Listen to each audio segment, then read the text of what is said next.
So, Right. We have begun. So, Alex, ready to go? Don't worry, you don't need your stats. So this is RP. I'm ready. Excellent, dude. Your ad for kombucha. Healthy too. Low We're both calories. fermented drinks, guys. Kombucha and scotch. What's it called? Actually, the other day, I went to this Armenian restaurant, and they had this yogurt drink. So I actually tried that, and I made it at home. Came out pretty good. Nice. This one has less calories, Alex. This one has blue Yeah, but the other one has a lot more lactobacillus. No, this one's got the same too. All my probiotics. That one cleans the gut out. The other one, I'm drinking kefir. This one, yeah, but I got blue juice. This one cures COVID. I'm drinking kefir. Okay, there's only one liquid that cures COVID. Starts with the V and ends with the Atka. This also cures retardism. I actually have a few bottles of that at home. You have a few bottles of blue juice? No, not blue juice, vodka. All right, I have I ran out of Tito's, and I have Tito's. I have this overproof one. It's like 165 proof, and oh Jesus Christ, that is 165. That's a hole in your stomach, bro. And yeah, it's made here in Jersey, and then I got another one made in PA, but it's a firefighter who makes it. He has his own distillery, and he makes but he made his own vodka. His own vodka. None of the world knows that we're all a bunch of alcoholics in here. So I'm not an alcoholic. Small quantities, right? Bloody hell! Just often. There's Jonathan, so he's shown himself. John, are you here? Yeah, I mean, he had a few tasks to do. I said John. What happened, Jonathan? Jonathan. Okay. John had a few tasks to do. Oh, I'll be right back. I need to go to the bathroom. Okay, then. Yeah. Before the game started, don't drink that. Don't these people get? He's like, all right, I'll be right back. I'm gonna go to work. Punch in. I'm gonna go phase into Cyberpunk City. You know what? The DM's leaving. All right, Alex.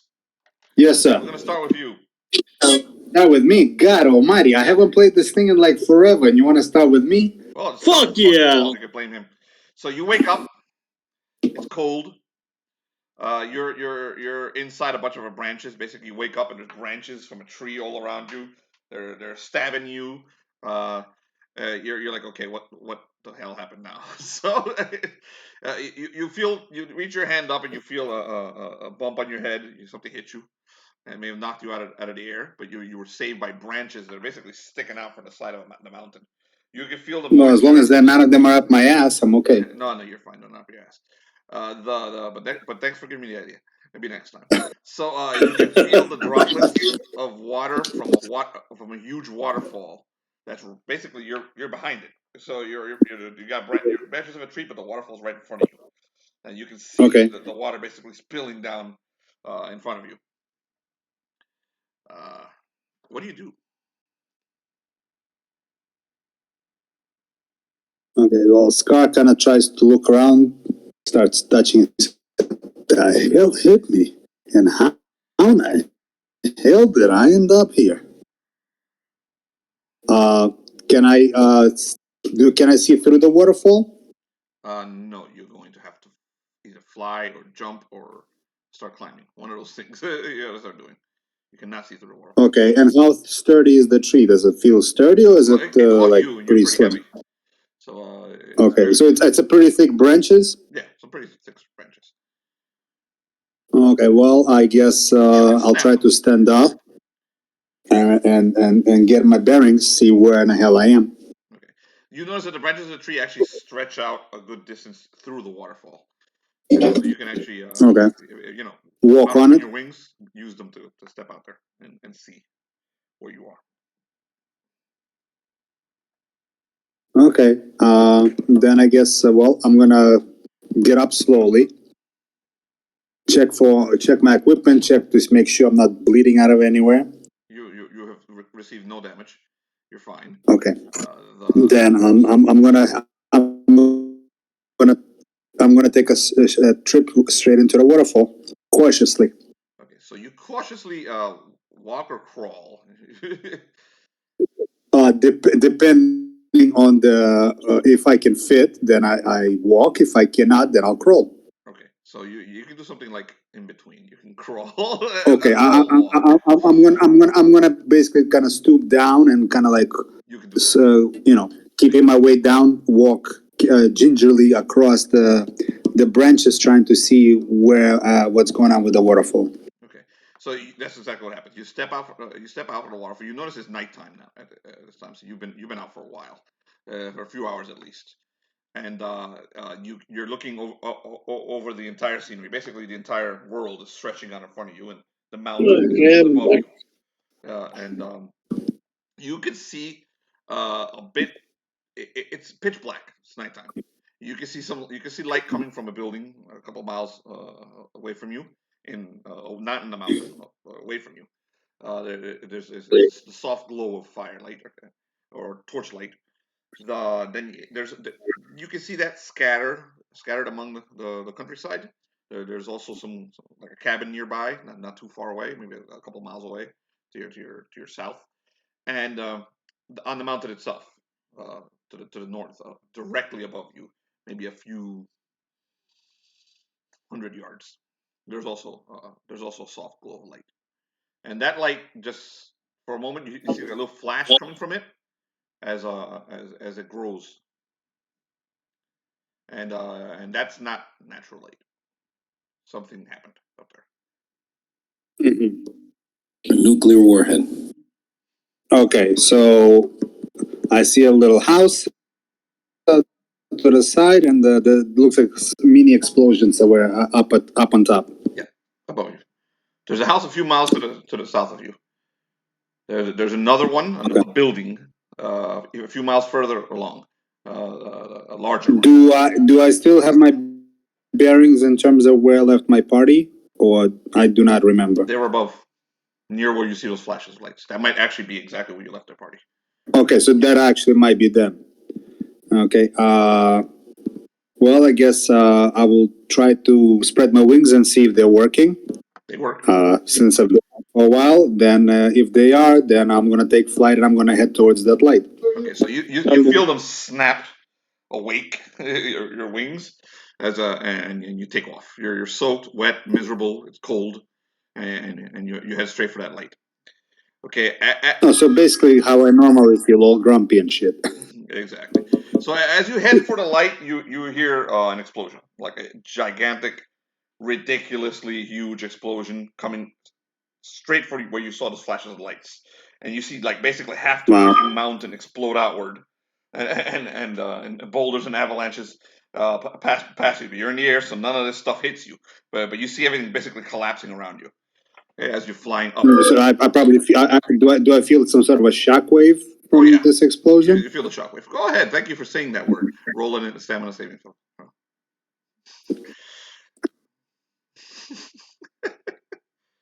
That's fine. I wasn't going to do that, but thank you. Thank you for reminding me of physics. John, you back? Okay, so what am I rolling? It's been a while. Stamina saving throw. Look at your stamina. You should have I know. It's one of your saves. John, if you're back, type and roll 20 or something. Say something. Okay. They said something. So that was John. You right? said my stamina. Okay. John's back. Okay. Yeah, your stamina. You should have a bonus next to your stamina. What is your stamina? Just give me the number. Yeah, I gotta find it on this sheet, man. I really should print them out. Stamina. My current score is 14. 14. So you might have a bonus right next to it. I think you do. You get a +1 or something. It says 14. Max score 25. Modified 1. That's +1. +1. Okay, so what do I roll? I roll 20 sided dice. Add a 1 to it. D20. Yeah, D20. What? 20 sided dice. Add a roll 1. A D20. What'd I get?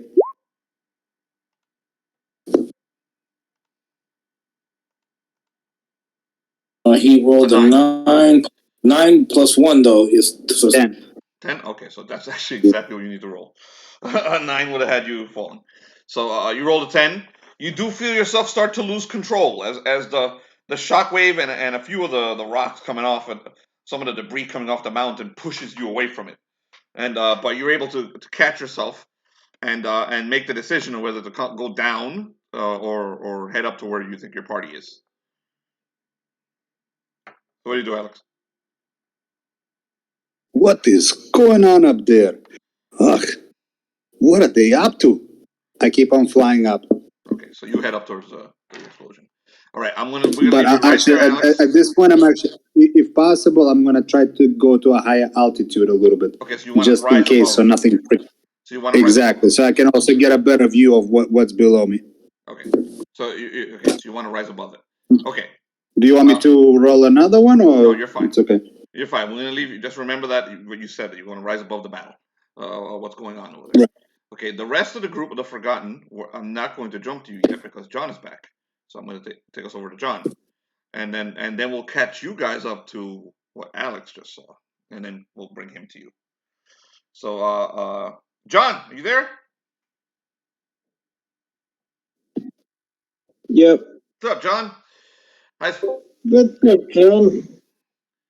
So Hey. right, Felnox. The last thing you saw was a pissed off Archangel coming at you, and then everything just faded away in front of you, and you found yourself standing right in front of basically your last memory of Kalandrah. You're by the world engine. You're basically standing right in front of it, and the ruins of it. The world engine looks different. The light. I'm sorry, John. Say again. He says, I think I would have been better off dead, as he looks around seeing this place again. Okay, the room where the world engine was in, the tower, is rubble. It's still there, but it's the big hole that War Rocket Ajax made is there now. It's basically the entire room. The light, the flickering purple light of the world engine, is still on, and it's still blasting off into the sky. And next to you is Tiamat, and she's standing next to you with a little smile on her face. Going, how many times am I going to have to save you, Felnox? You should know I have a very bad habit of dying. Did you, by any chance, reactivate this thing? No, I have nothing to do with this. I'm actually quite curious as to it. I'm here to see him. And she points at something that's taking up the entire hemisphere. It looks like that. Look on screen over in Roll 20, you can see New Olympus is hovering right over Kalandrah. You're pretty stunned when you realize that New Olympus is actually, it dwarfs the Aarakocra floating cities, which are also here. You also notice that the floating cities are moving away from the Olympus, trying to get as far away from it as possible in different directions, and they're literally tiny next to next to New Olympus, which is hovering there, taking up the entire skyline. So, you want to say anything about what you just saw to her? It doesn't look like Arcanon Rex is anywhere around, does it? Because that is the first thing he starts looking for. She can read your mind, so she quickly says to you in your head in mind speak. She says to you, no. The one you fear is to the south. He's not here. So I have a feeling this is his work. And she's pointing at the light of the world engine. I'm not going to go in there. So he's using the world engine to rip apart dimensions? What'd you say, man? You muffled. You were muffled. He looks at her, he says, so he's using the world engine to rip apart dimensions? Who? Rex? Yeah. I don't think so. I think he's punishing someone. I'm not going in there. At off chance that there's a trap set for me. I'm going to go up to Mount Olympus. Would you like to come, or would you like to hang around here and go into the world engine and perchance tell me what you find in there? I'm kind of curious about both, honestly, although I don't think the Olympians would be too thrilled to have someone as insane as me up there. As he looks back up. She's like, they have your friend Reddington up there, so I don't think you're any worse. Crud. I'll wait for you here. She walks over to the balcony, finds a spot that hasn't been completely destroyed by Ryan Drake, Belafon, and the rest of them, and sits down on it, and I'll wait if you want to go in there. Well, let's see what happens. He walks in. I knew you'd walk in, John. So your curiosity kills you every time, man. So you step into the world engine. I don't have an image of what it looks like in there, but it looks exactly like you saw before. There's a huge dragon chained inside the world engine, and this dragon is chained to chaos. Basically, it looks like that spell you cast in here, the chaos storm that you summoned, the entropic maelstrom. And except that the chains themselves that are wrapped around Kalandrah look like like your entropic maelstrom, and he looks like he's in freaking agony, and you see his gold scales becoming dull as the entropic maelstrom drains him. He looks down at you for a moment. What'd you say, John? I'm sorry. Who is getting chained down again? Kalandrah. He's already chained. The gold dragon Kalandrah. Wait, isn't he the one I was supposed to save? Or am I thinking of a different one? He's the guy who built the world engine, man. Oh. Jonathan, we can't hear a fucking word you're saying unless you're right next to it. Sorry? Archpriest Kalandrah, his dragon form, is chained to the world engine, John. Okay. Does he say anything when he sees me or breathes on me? He doesn't breathe on you. His head is high up above you. He looks down at you through pain and agony in his eyes, and then he says, "Well, if it isn't the one who did this to me." Technically, I was trying to destroy the world engine. I wanted to get rid of it entirely. I didn't want this to happen. This was me messing up again. This is all right, human. No. It is all right. I have some form of penance that I must do for my actions. I accept this. I accept this penance, human, for as long as it must be made. But there are those watching us now that I prefer did not acquire the world engine while I am helpless within it. Do you mean Tiamat just outside? Or do you mean Arcanon Rex who's like somewhere? Neither one of them are interested in the world engine. They are gods. They can create enough on their own. No, that creature behind you. You turn behind you? It's a tide again, isn't it? Nope. You see a dude walking from far off in the distance towards you. He's wearing a robe. He has a cloak over him. And he's heading straight for you. He's thin, tall, muscular. Something about him makes you think he should be floating, but for some reason he's walking towards you. Probably for more intimidation. Okay. You wait for him, or do you jump through that portal? You feel like terrible trepidation when you see this guy coming at you. I asked Kalandrah, do you know who that is? It's your friends, the Mind Flayers. That is their leader. Oh, I don't know how well I am in Joel's. Oh, jeez. I don't think Droslax's people like me very much. So the dude gets really close to you, and you can see the tentacles coming out of his hood. And there are more than 4 tentacles coming out of his hood. There's actually 8 of them. This is Something like what he looks like. This is What was the name again? He didn't give you a name. I said the dude. So I'm pretty sure Yeah, I told you. Jonathan and Tyler know The who this is. dude, Jonathan the and dude is the mind. and Felix know who this is. I do believe I know who this is. There you go. This Oh, is closest as I can find. My God.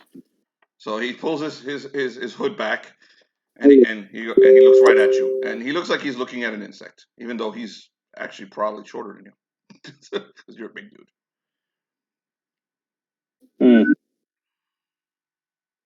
Hello. He turns to you. Should I be greeting you? Not really. Good. Leave.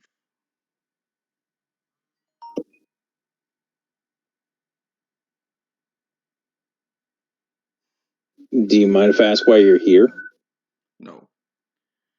But you can tell Bellerfon that I'm back.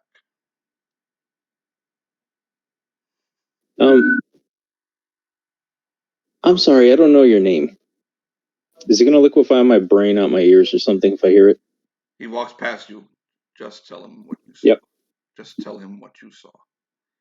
He keeps walking towards Kalandrah. Stops in front of Kalandrah, puts his two arms behind his back, and looks up at Kalandrah. And Kalandrah looks fucking terrified.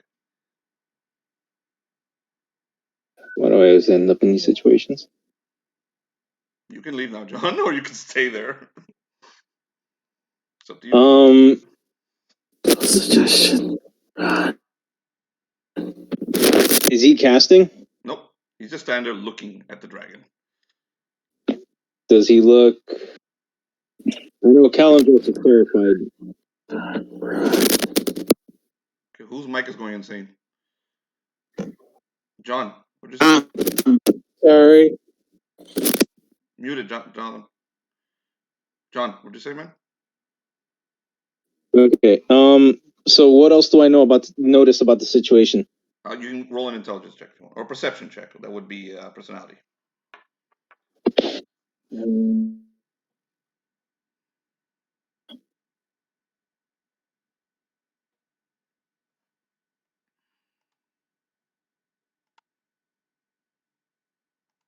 There's the quality.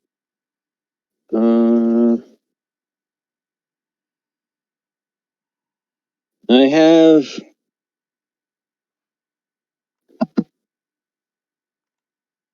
modified 19. Okay.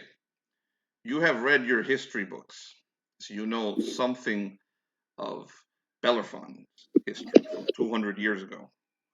You are also an accomplished wizard, and you have read about a wizard who was also a mind flayer that fought Bellerfon 200 years ago. Oh, fuck. His name is Kalamus. You think this might be him? His name is what again? Kalamus? Kalamus. Yes. Jesus. I like how everyone knows his name. Most of the players have never met him. I know his name. Officially, I do not know who that is. Well, more. It's been over 300. Yeah, about 300 years or more. Mm-hmm. I dip out. 300 years. You dip out? Okay. John knows. So you dip out. Tiamat is still sitting there on the balcony, and she looks over you, and she's smiling, and she instantly reads your mind and knows what you saw. And she's like, her smile widens when she sees you. She's like, "Why, Felnox? It looks like you've seen a ghost." Well, considering I'm generally a ghost most of the time, yeah, no, I did see one. My lady, shall we go up to there? And he points to New Olympus. Or don't you need to go back to your friend to tell him something? all right, send me over there. Oh, look at you. If She you wish. waves her hand, and this entire twisted, fucked up scene that Ryan Drake's gonna have to deal with disappears. So he as she goes to wave her hand, he bows. And she nods to him. She looks a little surprised that you bowed. She's like, She looks a little stunned, actually. And you now appear right outside the inn, the inn of five corners, and at the center of the universe. And you see a fireball heading straight for you. Like and as you look at it, it's Bellerophon, and he's engaged in combat with Narzul. They're basically beating away at each other. I said he's right for you. Oh, Okay, so I'm going to leave you there. Sorry, Felix, we're not getting to you yet. And go back to the Forgotten. So now that we've done the bit of foreboding,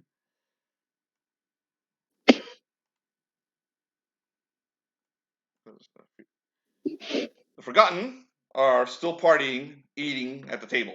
Suzura is badly hurt. She took quite a pounding from Sensei, and she's also depressed. The Sensei turned out to be a tree that was eating her, so she disappeared, walked off into the woods to meditate. Gark, No one stopped her. That's in Gukin character. also did the same. He followed her because he realized that she knows the difference between up and down. So he was hoping she'd tell him. He smelled shit. Yeah, he smelled shit. So he followed her. So the rest of you are eating the big meal that Koligar summoned. Koligar is off. Like he's a little away from the camp, just a little way, not too far, but just at the edge of camp. That's where he was meditating about his friend that just took TikTok. I mean, sorry, the other midget,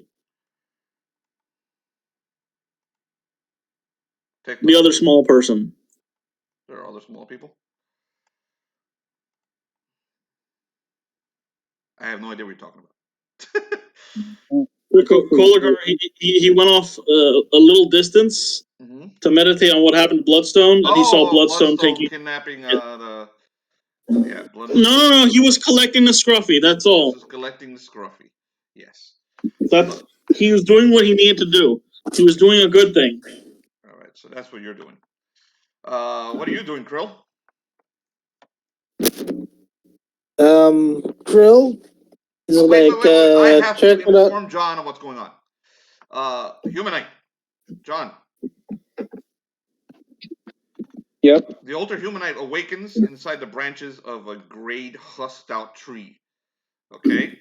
As you awaken and you shake off the dream of the sensei, you realize you still have his teachings, by the way. You still remember them. But you're no longer at the temple. You're now at a camp, and all your friends, the Forgotten, are actually right there. And as you come out of the tree, Krill is standing right in front of you. So apparently he wants to sell spices, but he's there. What do you do? Monkey with a jar for a break. Would you like some spices? Thank you, but I am pretty good on spices for the moment. As he stands up. Are you sure? It made the tree fly. It could give you wings as well. I'm perfectly fine with that. Some things are not meant to be. Are you sure? You are not meant to fly. Trees are not meant to fly. Quite sure, but I think that gentleman over there wants some spices. He points at some random dude in camp. There's no one random. May you please point out which individual would like the spices? Pick one of the Forgotten. You see Suzura and Gukin are not, you don't see them. They wandered off into the woods. Oh, Everybody okay. else is here. A pretty princess is here. She looks like she's shaking off the tree as well. But she got out I think she was passed out. Yeah, she was passed out, like right away. Immediately, just.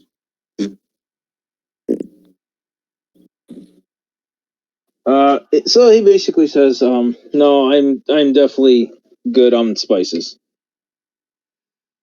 Very well. Until a later time. Do not hesitate to add some spices. I will not. Would you require magic artifacts to be enchanted, or improved, or repaired? He looks like you can do that. Yes. Wow. Any mundane item could be enhanced or feed or some spices. If you care to try some. Having spices will give you discounts to enhancements. So I can get enhancements if I become your guinea pig. Oh no, it is spices. Very worth finest quality spices. He smiles a big toothy grin. He's like, I'm good, thank you. I will definitely keep this in mind. On you, you could purchase the spices for a friend.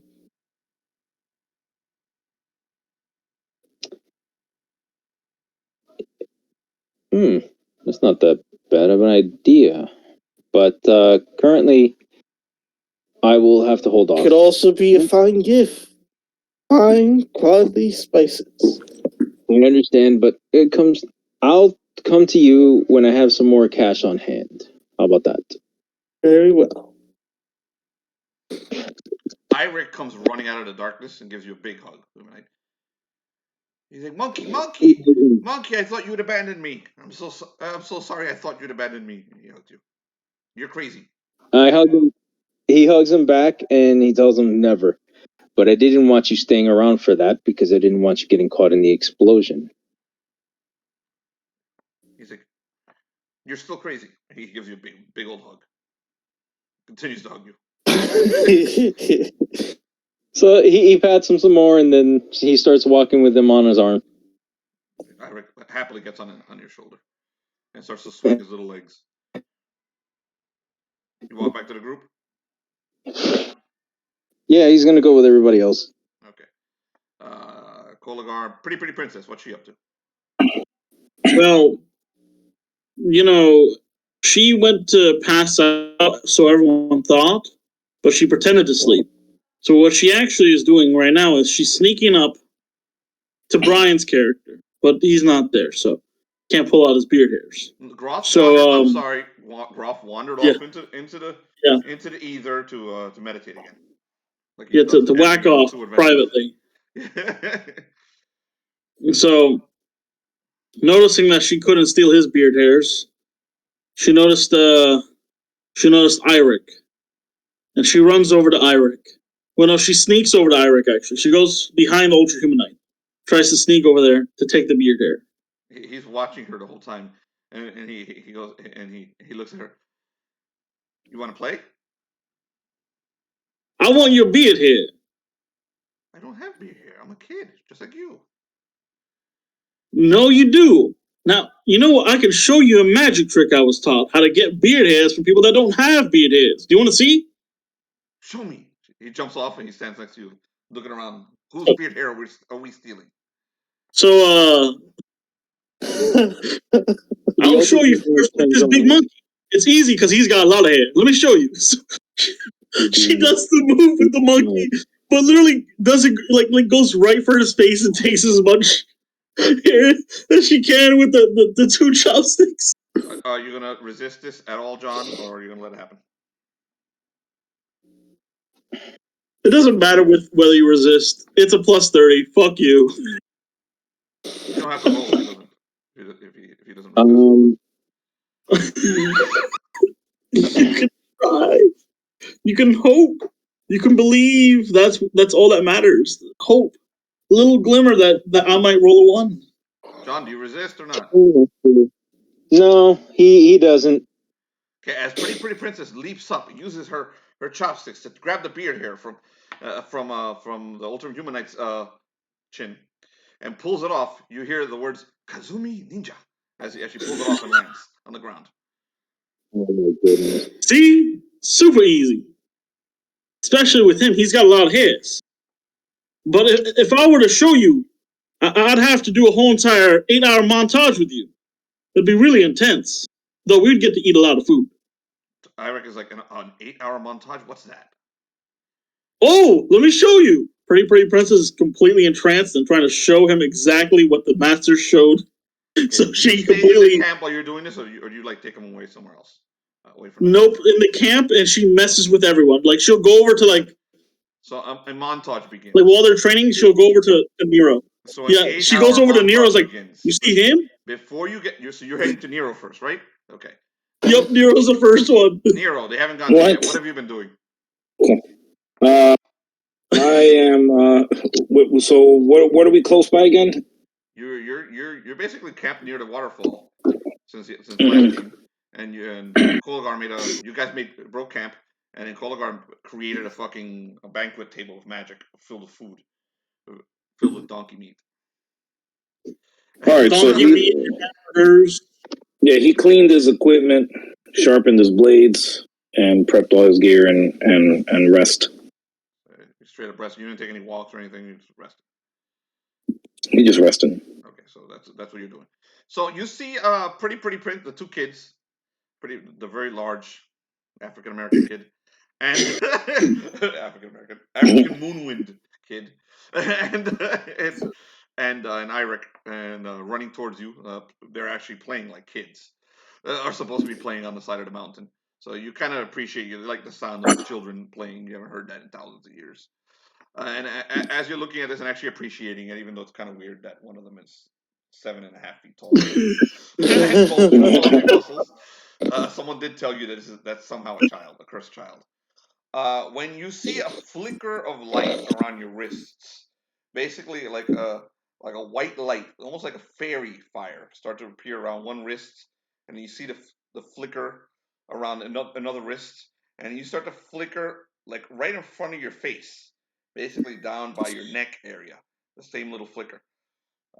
Your eyes immediately dart towards the group to see if maybe that old man is around, and he's casting some stupid shit on you.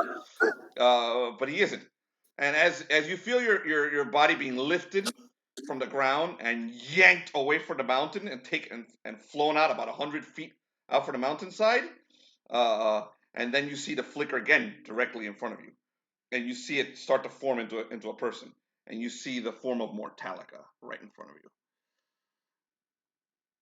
And she smiles at you. She's like, you had potential. Oh, where the hell is she? Freezes Mortalica. Just for a reminder, it's the rat lady. I remember. She looks different. Creepy rat lady with kids. I lost her goddamn name. Hold on a second. Will I find it? I thought she was Priestess Mortalica. Some people think they can fix her.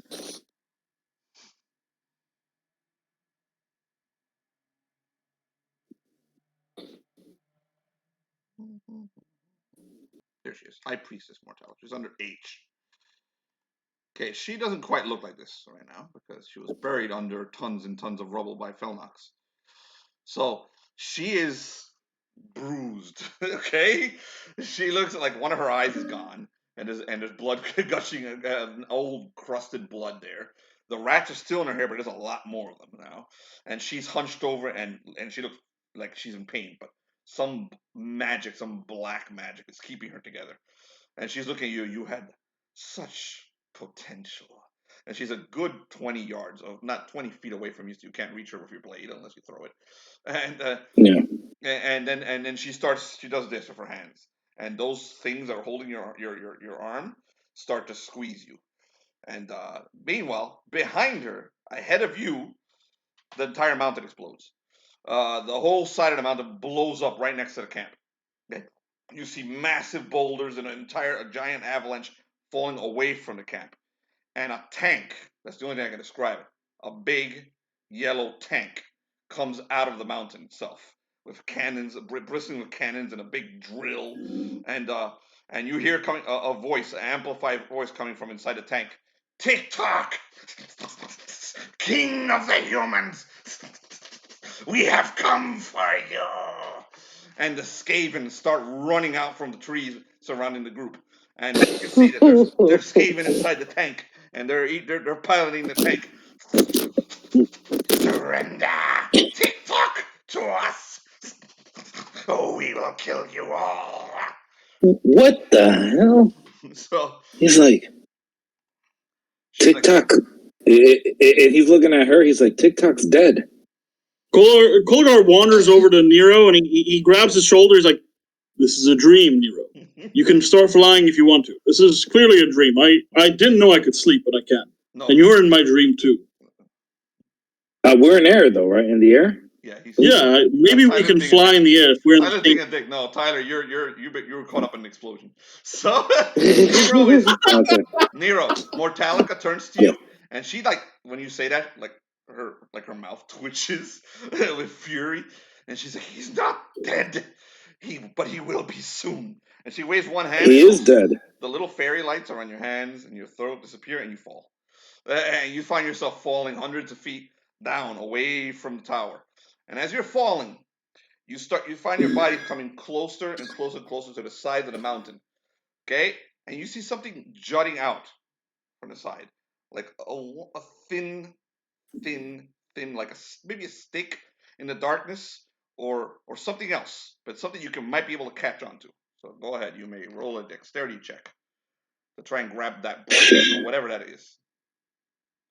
All right. Dexterity. Full disclosure. Got Nero pulled away. Tyler, mute yourself, damn it.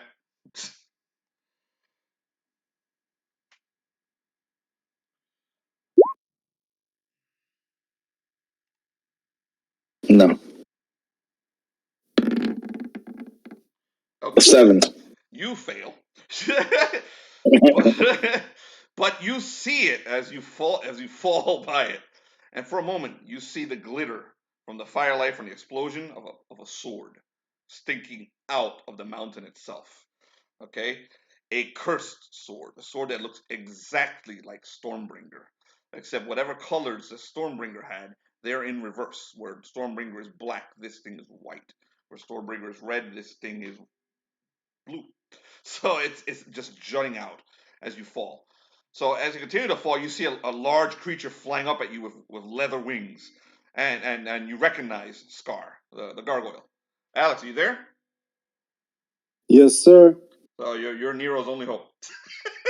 You may attempt to catch. Can I try and get on? Can I try and land on? Well, let's let him try and catch you before you smash at him and both of you fall off the mountain. You may attempt to catch him if you like. Nero is the centurion that was in the group earlier that you met. Yeah, but do I even know him? Yeah, you do know him. He's part of the group. He's the guy. Yeah, he's part of the group. Well, remember, I was with the group for like an hour, and I barely remember. Well, okay.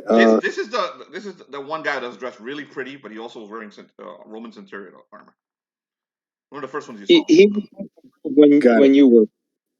All right, so I roll a d20. Yeah, roll a d20, add dex bonus. Okay, let me see what I got. Very good. So, what's your dex bonus? Shh. Hold on, this thing reset. Oh, Jesus Christ. The Forgotten are so heroic.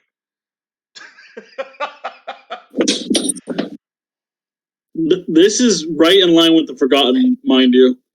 Nero's just going to have to fly down the mountain and try to hope that breaks his fall. It breaks my spine. No, I mean, you're in the right angle. You're angled like this. The mountain's angled like this. You're falling like this. You could potentially just start sliding instead of breaking your spine. If it was like this, you're screwed. But it's like this. Stop giving you a chance. Yourself. Alex, what you say? Well, I didn't say anything. I'm trying to figure out. So I rolled an 8, and my dex is agility, dexterity, same thing. Yeah, what's the base number? +1, so 9. A 9, okay. So for the second time in 24 hours, something comes flying off the mountain and knocks you out of the air. So both you and Nero basically careen. He slams right into you, and both of you careen off the mountain. So I'm going to give you one more round to actually make your rolls. But we're going to go over to the Forgotten now for this round. And the Forgotten have an entire battle map. So here we go. So we'll come back to you guys. So where's the battle map? Right here. Wait, hold on. You're literally leaving us in the middle of falling? Yes. For one round. So, that's tradition. We do that all the time. They gotta fight for one round with that characters in dire straits for an entire season. Jonathan has been sitting on Olympus about to get blown away by Zeus for like 7 months. So don't feel bad. So this is your battle that map. would make sense. The rest of you roll initiative. And let me move Gark and Gookin out of here. Actually, Gookin out of here since he wandered off. And who else is missing?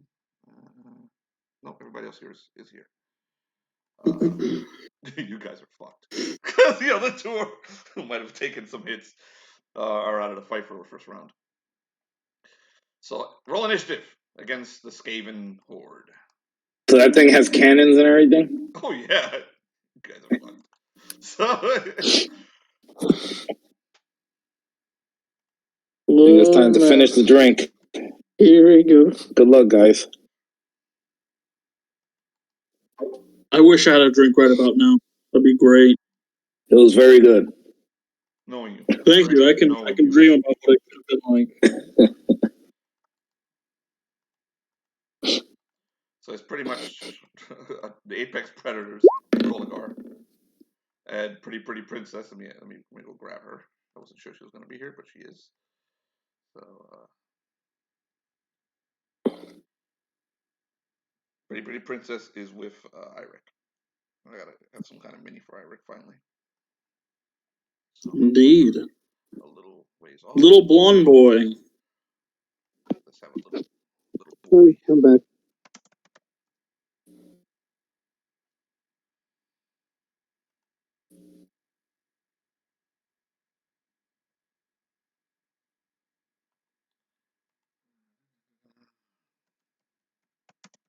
Roll your initiatives, guys. While I look for Irek's mini. Me too, or just those guys? No, only. Could you add Pretty Princess to the initiative? Hold on a second. Thank you.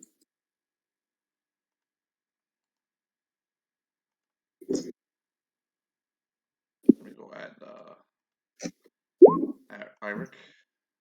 I'll turn him into a mini next game. But for now, we'll just use this is an image that is very much like him.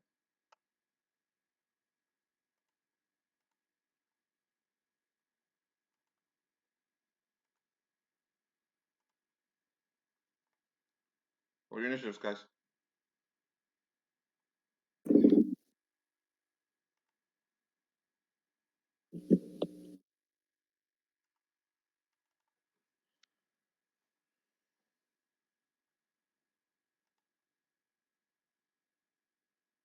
Those of you who know how to put your initiatives, please put them.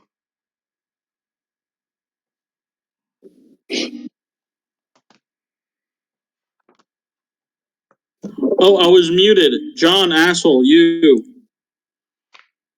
Your initiative. You're in the fight. 15. And I was checking my new modifier because I'm still messed up from the last time.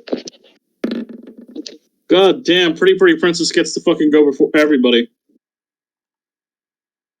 She rolled over a fucking 20.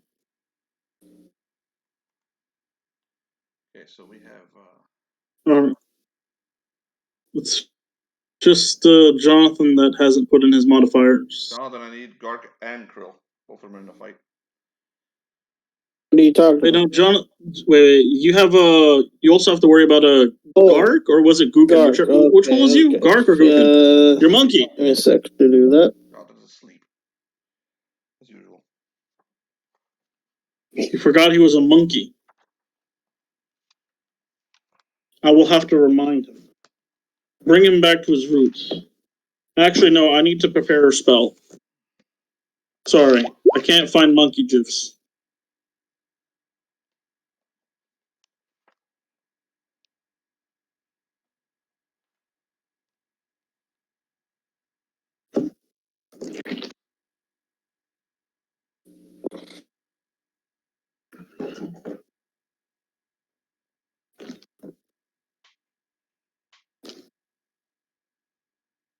Jonathan, what'd you roll?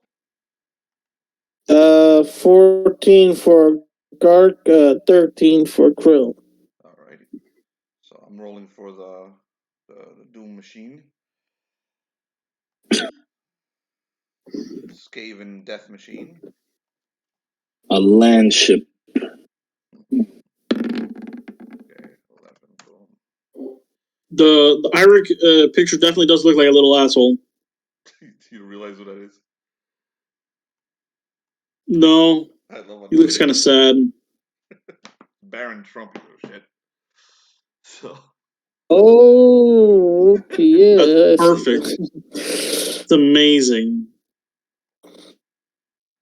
All right, initiative. Pretty No princess, wonder he you're looks first. a little The giant Skaven tank is rolling out of the mountains straight for you, and all around you, you can see the Skaven warriors, all with their beards and their blades out, and poison dripping from their swords.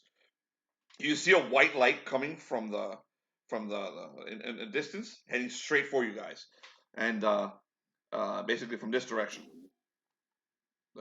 I'm reloading because I didn't see. Oh, here we go. Now it's all showing. Okay, cool.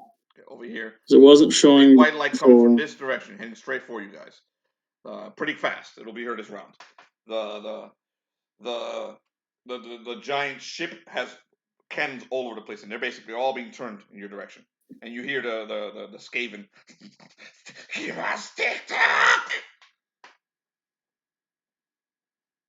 So, pretty princess, then a big smile comes across her face.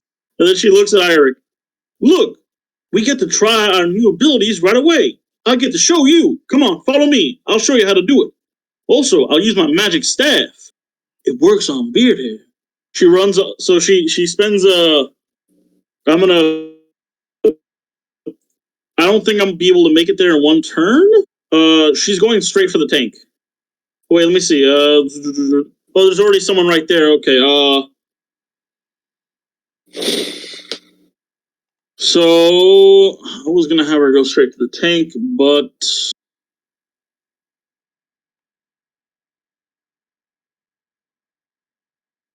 yeah, she's gonna go. Like, would I be able to make it to this? You're running. Would she be able to make it? Yeah, if you just run straight for the tank, you could absolutely make it.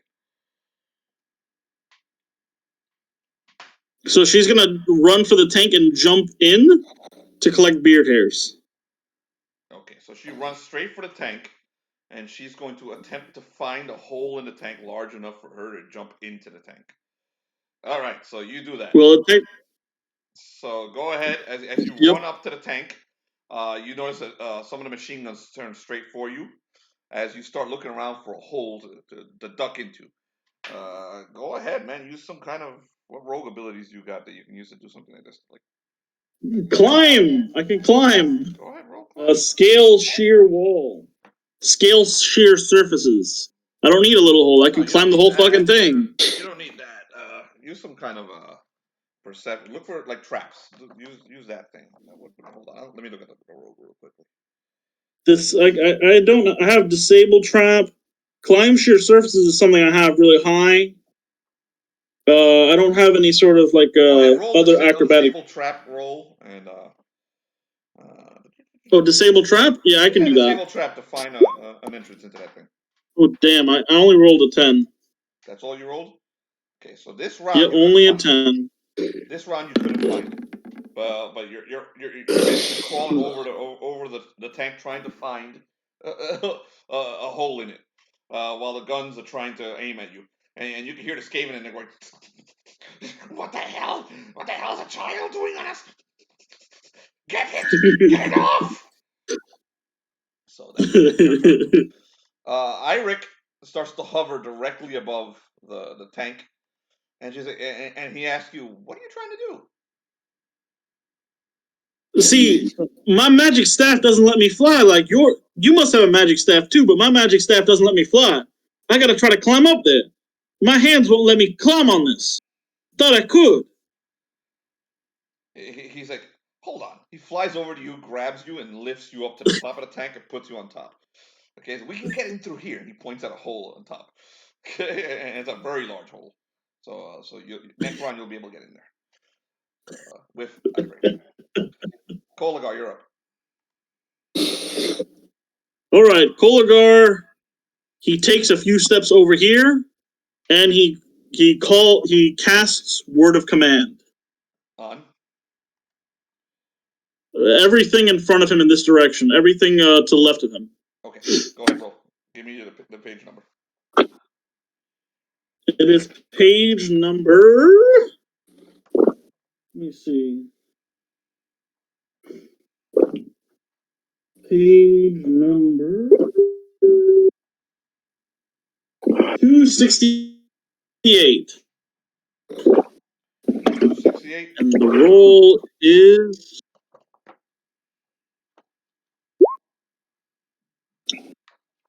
Damn, when I needed to be high, it was low. It was 8. Completely fucking failed. Fuck me. You failed. So you cast your order command, and it did absolutely nothing. You see 3 Skaven basically stop right in front of you, and you go. They look at each other like, and they're putting their hands on top of each other, and they realize that nothing happened. And then they scream like rebel yells, ah! and rush for you, kill you. Oh my god. Ultra-Humanite, you're up. Oh fuck. Does this thing have tank treads or wheels? It has tank treads. Ignore the image. It's just Could I supposed to represent use my mutant power to try to blast out the tank treads? You're gonna do what? Why is everyone muffled today? Sorry. Am I in direct line of sight of this thing? Like, am I gonna get run over? Probably. If that's what it wants to do, it will probably run you over. Is it possible for me to use my movement to get out of the way and then fire a radiation blast to try to break the treads? I don't know, man. Try. Let's see what happens.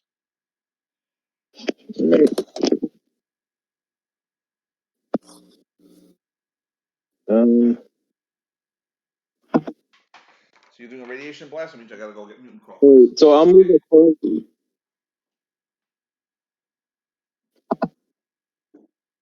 So where you're gonna run? Point on the map where you're gonna run.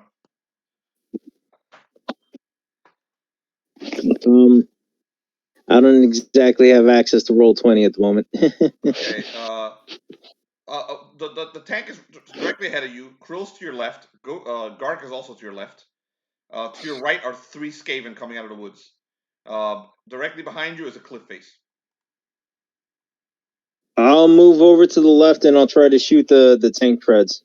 How many feet to the left? Between Krill and Gark, or between Gark and Koligar?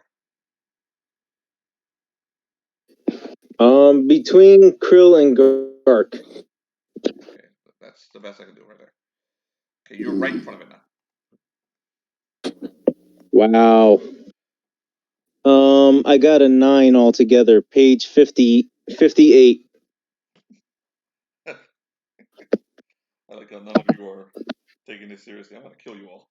So 9. Failure mutation may not be used again that day, John. So you attempted your pulse blasts, and you did this with your hands, and nothing happened. So yep. So that's it for the Ultra-Humanite. Okay, before we get to Gark and Krill, let's do a quick break. It's 9 o'clock for a bathroom break, and then we'll get to the rest of your Gark and Gook, and then I kill everyone. That's my turn. Sounds good. So, death and destruction. All right. So your first character is Gark. So what is Gark doing? Gark is going to fly a bit over here. Wait, hold on. And then he's going to try. Oh, you moved them? Okay, you did yourself. You moved them yourself? Okay, good. Then he's going to try to cast telekinesis. Gark can cast? That's awesome. He has the mutations. All right, so what page is telekinesis and the mutations? That's what I'm looking for right now. If someone else knows where it is, please tell him. You're drunk, Jonathan. Yep.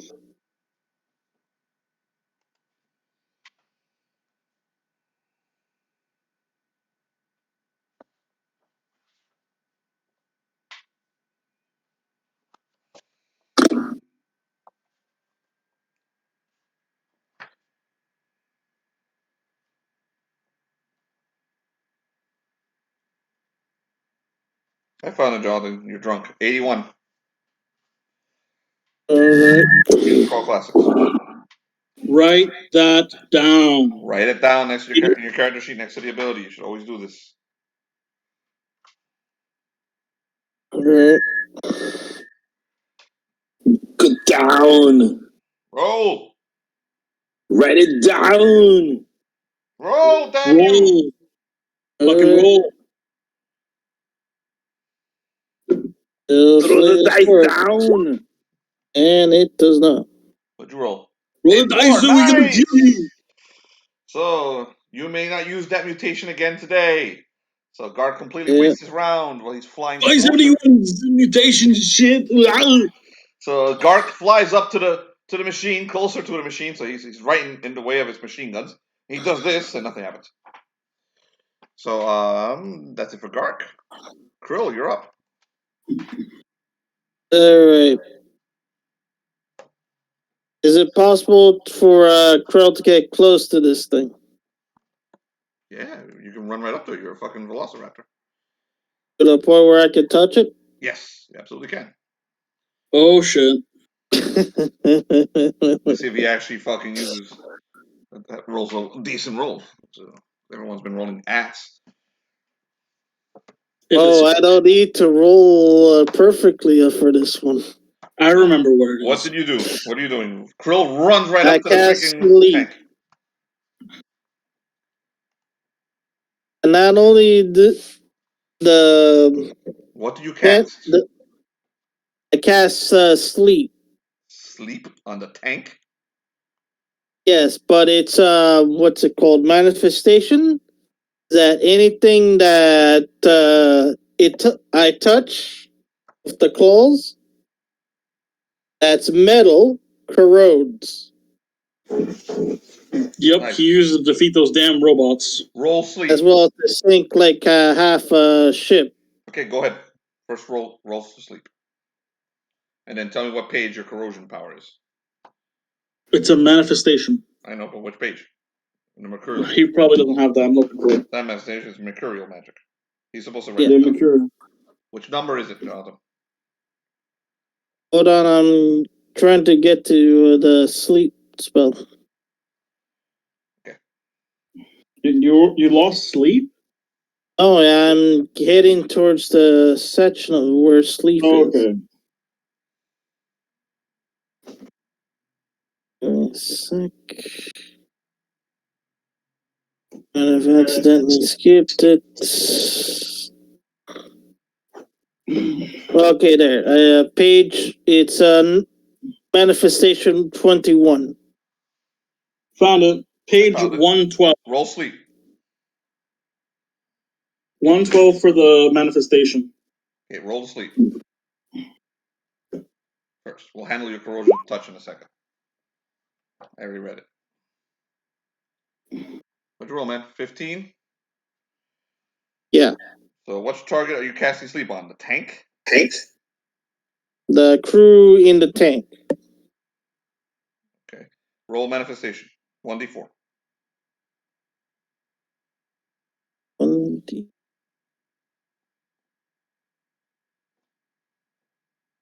Three. Okay. Krill touches the tank. Soft white clouds engulf the tank. like a comic book. Soft white clouds engulf the tank. Roll 1d6. Roll 1d6. Give me a sec. 4. 4. Pretty princess. Okay, so you're aiming at the crew of the tank. Okay. Yeah. It only works on one of the targets. You're able to put one of the crew to sleep if he fails his saving throw. So they roll. What was you rolled a 15? So one crew of the tank, the guy who mans one of the guns, okay, went to sleep. So the guy manning the machine guns that were aimed at Gark falls asleep. Okay. Now let's check out the corrosion touch.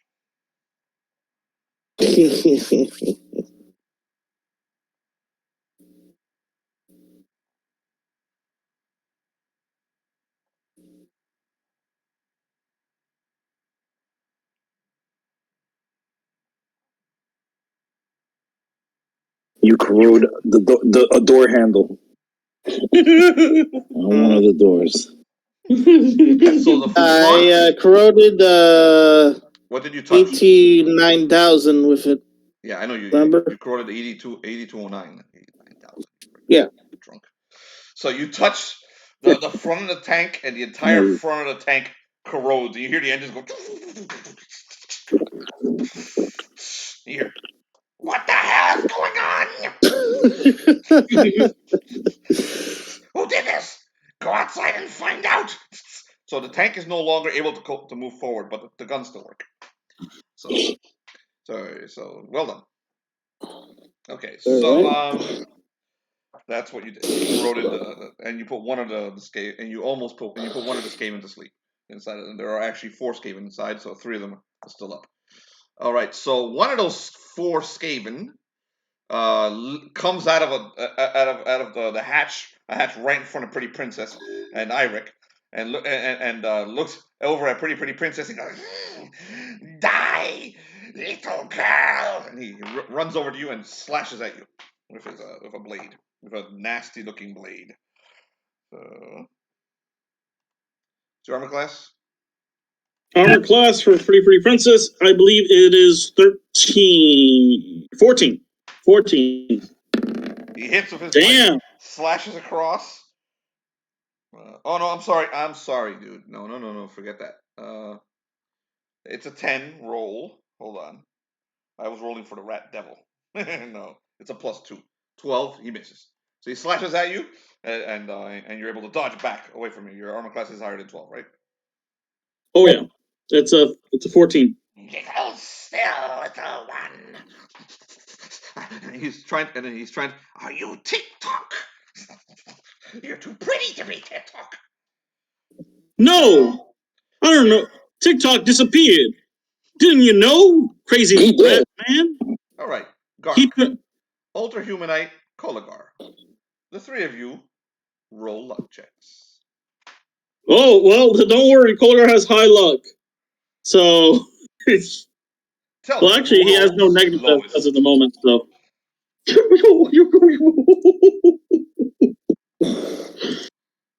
Oh, I'm dead. Let me check out Gark's luck. Koligar rolling 6.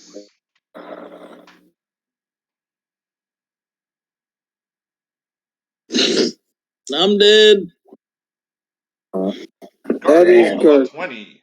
Ultra-Humanite, what'd you roll? Oh, okay. You looked down. John. I rolled a 1. A 1? Yep. I don't see your rolls, dude. I don't see your roll, yeah. Wait, I think he's rolling private. He's not using Roll20. Oh, you're right. He's using, because remember, he's not on the computer. You rolled a 1, John. I used the crawler app. The crawler betrayed you, dude. Well, you guys see that the biggest cannon on top of the thing? Yeah. You hear like some smoke coming out of the top of it. God damn it! It's a piece of crap! And you hear him punching it, and then it turns, aims right at the Ultra-Humanite, and this concentrated beam comes out of it and blasts the Humanite. I don't even have to roll. It's a breath weapon. Roll a saving throw against breath weapon. Oh shit! Dex save, John. Does Gark have to roll a saving throw because he's near that blast line? No, it's a straight beam. It's only 8 feet across. It only hits one person. I was trying to find a prop, and I had nothing that I could use for that when you described it. I was like, no. John, what save? What? What save? Dex save, man. Oh, lovely. To take half damage. 2. Okay, you failed. So the Ultra-Humanite gets hit with that. 35 damage. Oh my fucking Christ! I'm gonna assume he's at 0. Yep. Okay, so the Humanite is slammed by this beam that blasts him off his feet and blows a hole through his chest. Boom! He crashes onto the ground. He's out. Okay, so you're at 0, so he's out of this fight. You guys remember to check on him at the end of the fight, see if he's still alive. Okay. He's out of the fight. So for all intents and purposes, he's dead right now. Let's see. The machine guns. One of the machine guns got disabled by somebody, I remember correctly. The other machine gun aims at Koligar and the Ultra-Humanite. No, Gark and Koligar. Koligar rolled lower, so the machine gun fires at Koligar. You know what? No, it's going to fire at Gark. What's your armor class, Gark? Check that. It is a 10. Good old Jonathan. Never bothers to put clothes on his on his characters. That's a monkey. Like, it literally has battle armor in its. This thing is barely working. Damn it! The corrosion is actually affecting the machine gun, so it's going to fire at you with a +2.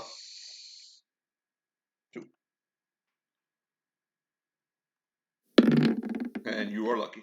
The machine gun fires all around Gark and somehow misses him completely. It's like, ah! Ah! This is a monkey. 3 of the Skaven charge Koligar. We have you now, wearer, minion of TikTok. The first one swings at him with these nasty-looking blades. The armor class of Tyler. It is, I believe, 17. Okay, the first one swings and bounces off your armor. The second one swings, and you dodge out of the way. And the third one swings, and also you're able to deflect it with Stormbringer. This brings back a lot of memories. You're basically doing some Darth Maul shit, dodging everything. It's the Jarl all over again. All right, these 3 rush below, look up at Gark, and at Gark, and they're like, nah, come down, monkey, and face us. Before they notice that Krill is standing right in front of the machine. And they prepare to charge Krill. Next round, all 3 will charge Krill. These 3 get closer to the fight. These 3 down here also get closer to the fight. They're very warily stalking you. They're not running towards the fight. They're not. They're Skaven. They're super brave. So they're not coming at you as fast as possible because they're preparing themselves mentally to face you. So and then out of the gloom hovers Mortalica, covered in white energy. The High Priestess Mortalica. Let me get her. She comes out and her eyes are her one eye is glowing white. That white glow is also coming out of her ruined eye, and she's covered in this white freaking saintly justice light of law. And she's heading straight for you guys. She does not get an attack this round. Next round she will though. Meanwhile, meanwhile Skaar and Nero are falling out of the sky. So what do you guys do? Alex, you up? Hug it out. Alex, you there? Yes, sir. All right. Felix, you're muted. You're muted, Felix. Can you hear? Can I use my sword to jam it into the mountain and stop us? Yeah, do some Bellerophon bullshit. Yeah, go for it. Roll any D. Okay. Alex, you may also interrupt if you want to do something. You're both on the same initiative. You're basically just falling. Well, let him roll his thing first. All right. Okay. All right.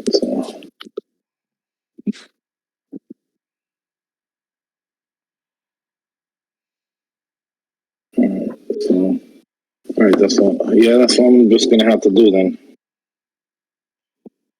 Sorry. Roll D, roll high enough, and then roll the hit. Tell me what you get. First on your D roll. Okay, and my D roll is okay. Here we go.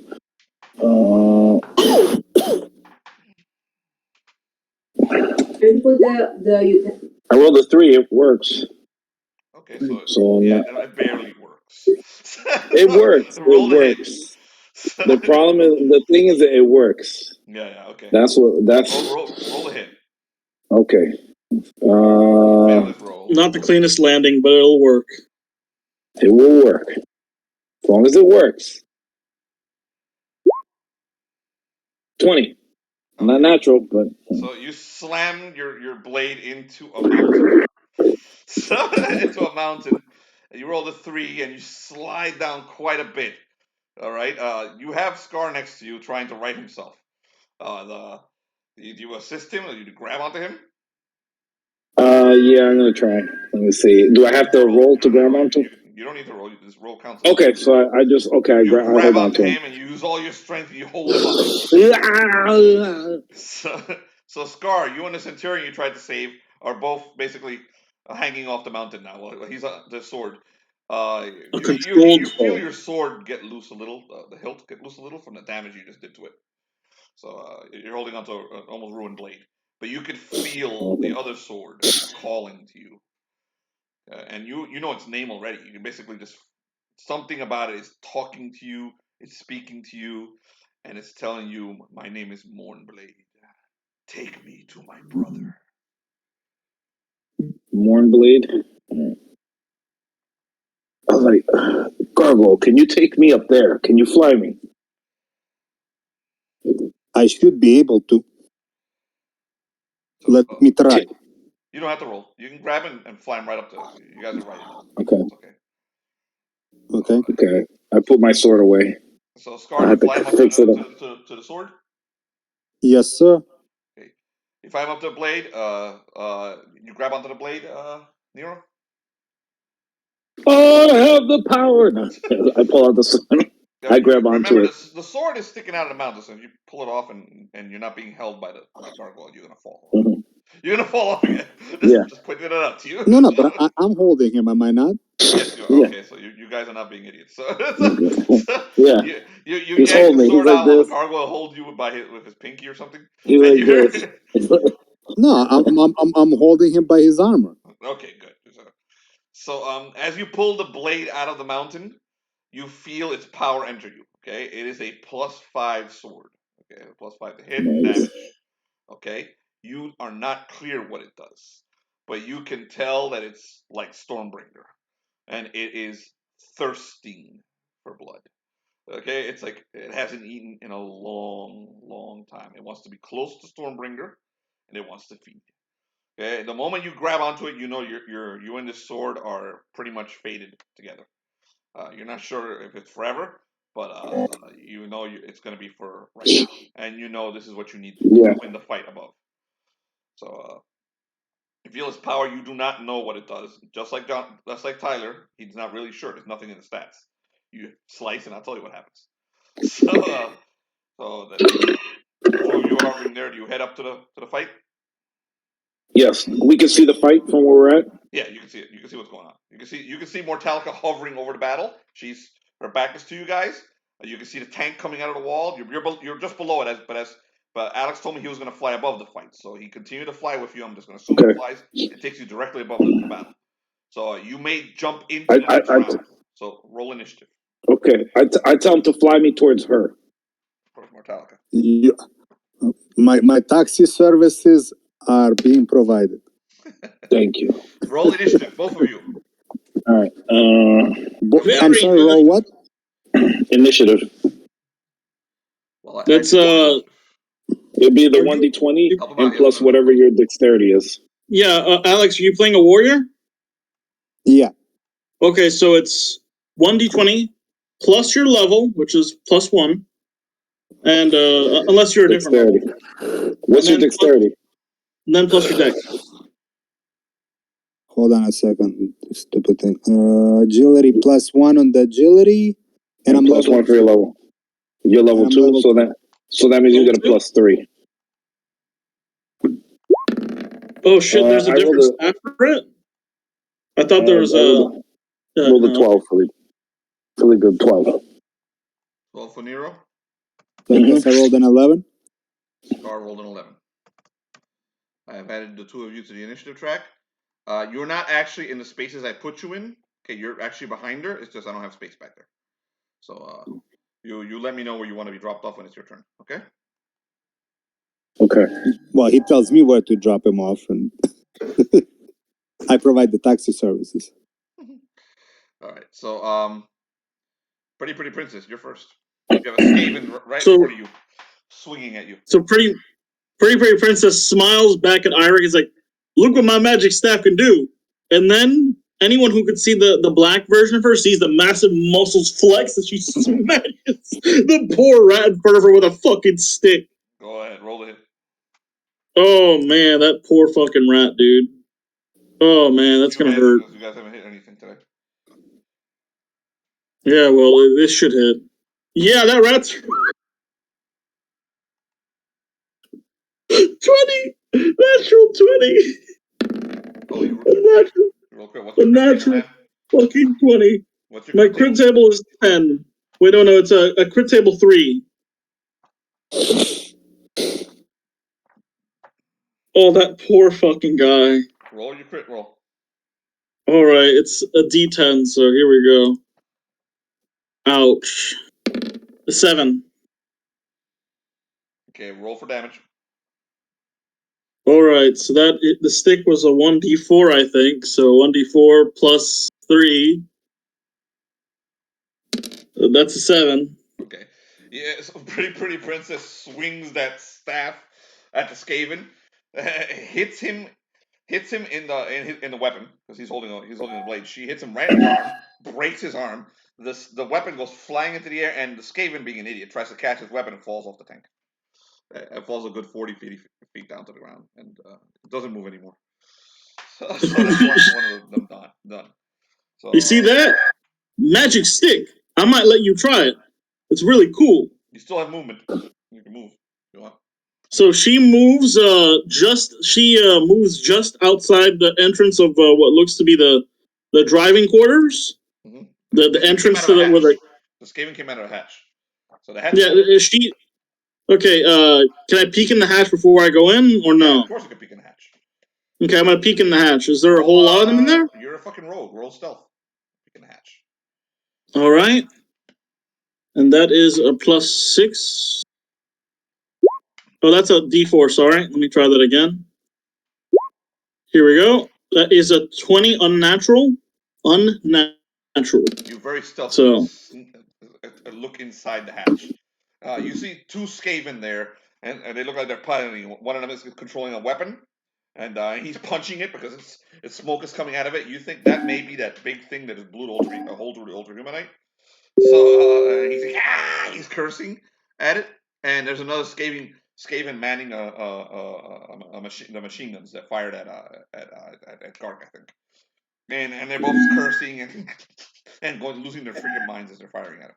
The one she looks back at piloting. She looks back at Irek and is like, "Let's drive a tank. Let's drive the tank." All right, so they're not doing a very good job. Except for her, Koligar, you're up. You got 3 Skaven around you. All right, I am going to do. I'm gonna do word of command. I'm gonna burn 3. No, I'm gonna burn 6 luck because I need this to fucking work. Roll. So. What page is word of command? Yep, it is. Let me do this real quick.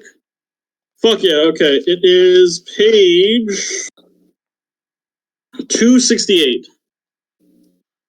Let me just make sure I don't forget to remove that. Roll.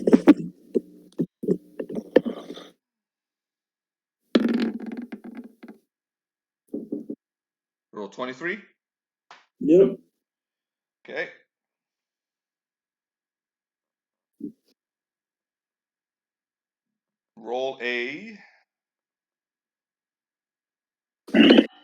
Roll for manifestation 1d4. 4. Who are you casting at? Within 6. Everyone in front of me. So all 3 of these, you can only cast at 1. Only at 1? Mm-hmm.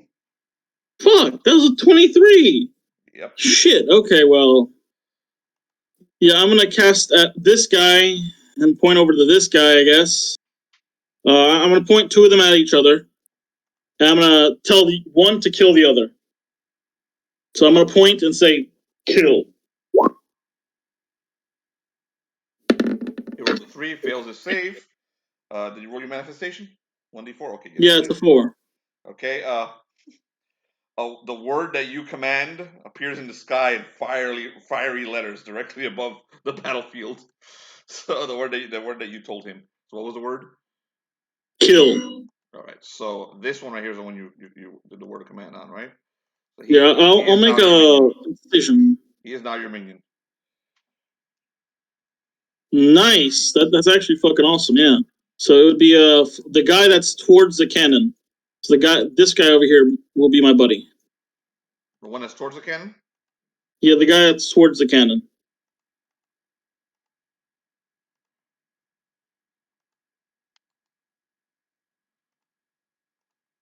Oh shit! Did I just get blipped out of existence?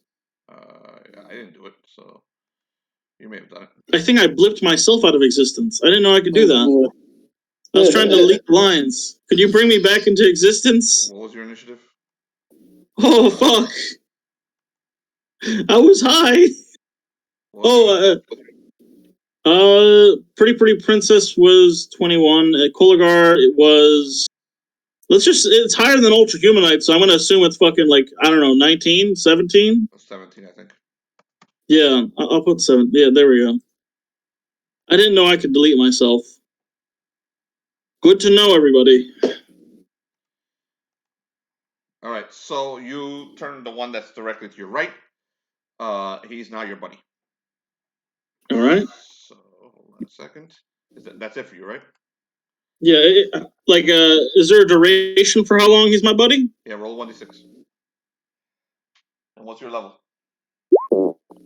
Level is 3, so that's 7. 7 rounds. 7. 7 rounds. That's your best rat friend. So that's it for your turn, right? Yep.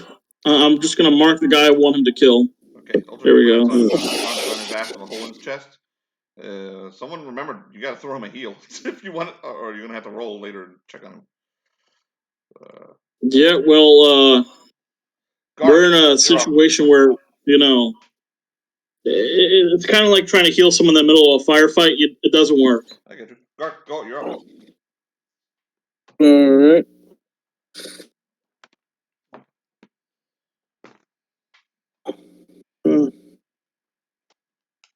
Gark tries to swoop down and slice this guy.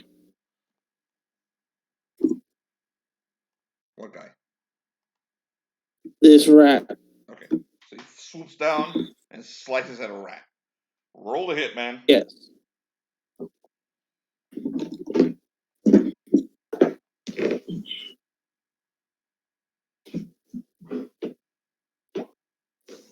And it's a 4. Roll 4, so you miss with the swipe, and then where do you want to end your swoop? Over here. Okay, over here. No. The Skaven goes, ah! And he looks back to you. He looks angry. So that's it for you, right? Yeah, that's for Gark. I'll remind you that if you're a warrior, you have mighty deeds. He is not a warrior. Okay, so that's it for you. Krill. Uh-oh. Wizard time. I cast a color spray. Whoa. What page is color spray?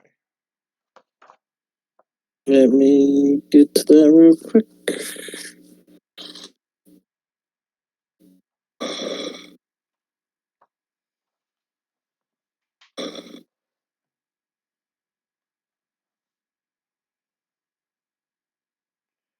I found it 135. Make your roll. Alright.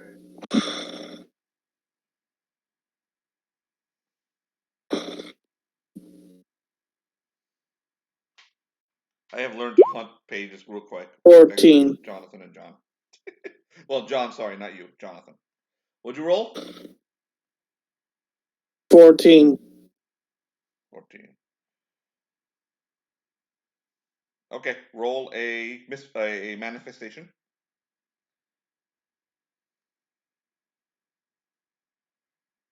manifestation. It's a D4. Yes. No, 1d8. I'm sorry, I didn't tell you. 1d8. An 8. 8. Okie doke. So rope-like coils of light emanate from Krill's hands and start heading towards his targets. What are your targets? You can target two individuals. Your color spray. These two. Which one? Those two. Oh, the ones that were heading straight for you. Good. Okay, so Krill fires these two lights directly at him. What did you roll to hit him, Jonathan? 14. 14. Okay. The first one rolls a saving throw, fails. The second one rolls a saving throw, fails. Both of them are blinded by your color spray. So we'll put that and that. And they are blinded for roll 1d4.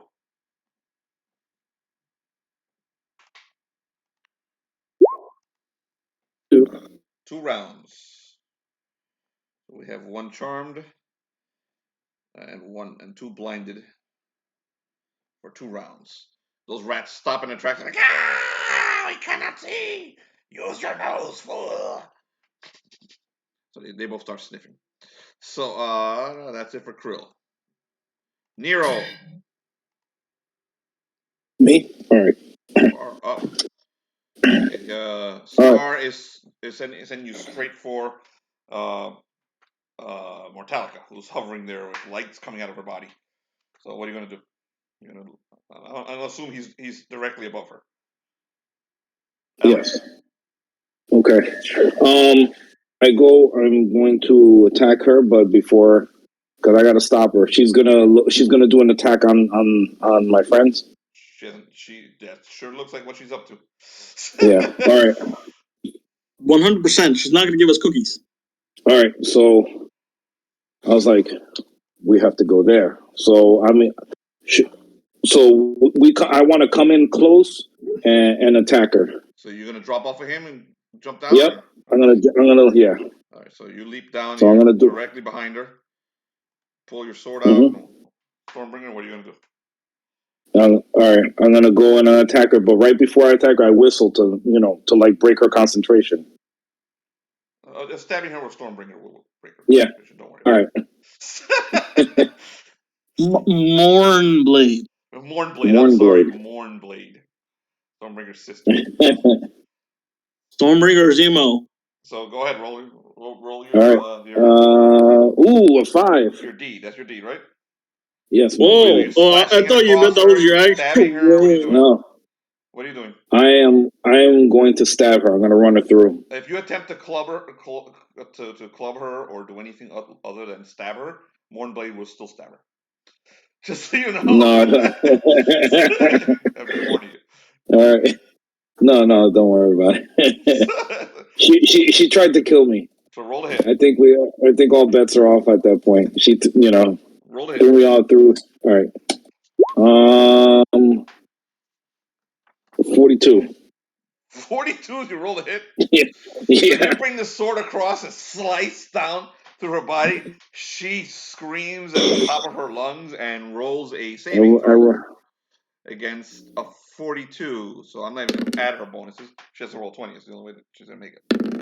She fails her saving throw, and you feel her life energy sucked into Mournblade. Okay, as your sword basically embeds into her spine, and she screams, and you can feel her soul go into the sword, and her scream follows you and haunts you for the rest of your life before she slides off of it and her body falls the 20 feet to the ground, and then you land right next to her. She's very dead. So you next thing. Very nice. I think you've exercised your demons with this lady. Yeah. I'm gonna be your friend. Thing is gone. Yeah, that shit. She threw me off a cliff. Like I've been through the air. I would have fucking. She doesn't know that. I mean, I look at the gargoyle. Let's go for that. And that's like pick me up and take me. Yeah, no, I know, but I wave at him. Let's attack this thing, and I point to that. See if he'll pick me up again. We'll get to that in his turn. Because now it's the back. Yeah, I'm just that's what I did as I Alex, finished. we're simultaneous. You and me go at the same time. I'll let you go first. Okay, so I'm gonna swoop down and take him in the direction he pointed. Okay, so let's grab both of you and just tell me where you're going to land. Put your mouse on it and hold the mouse down like that.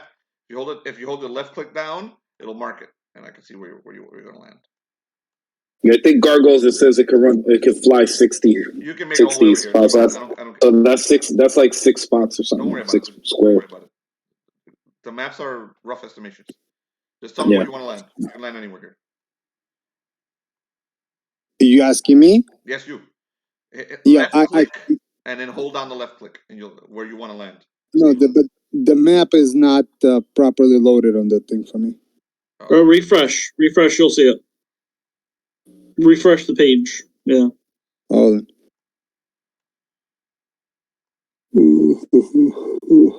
Yeah, I just saw you refresh it, Alex. Yeah, hold on. I'm trying to, as it's on my iPad, so it's... Okay, so you're swooping down to drop him off? Don't worry, we moved you right in front of the machine so I can shoot you. It's all good. So you're swooping down. No, I want to get dropped into it. Oh, so you want to get dropped on top of it? Okay, so you're flying. Yeah, from the top. You guys are flying up to the machine. So you're in the air above it. I'm going to put you over here to the left, right next to Pretty Princess and Baron Trump. Okay, so that's what you're doing. That was your round. Okay. So as you're flying towards it, one of the cannons starts turning, that big nasty one that fired at the Ultra-Humanite. And give me 1 second. Let me see. Oh, the fucking breath weapon. Yep. Let's see if I can recharge that thing. Yeah. Hold on. Check it. Because I'd like to hit you hard. Why? We're nice. we're good guys. The rats aren't.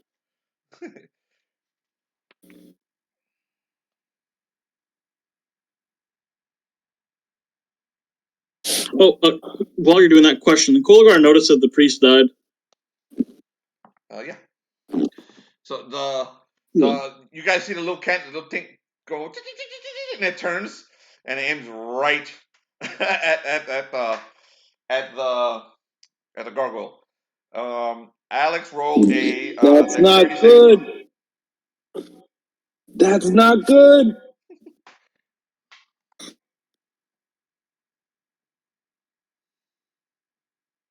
Hold on. Dex saving throw. Why am I keep on rolling?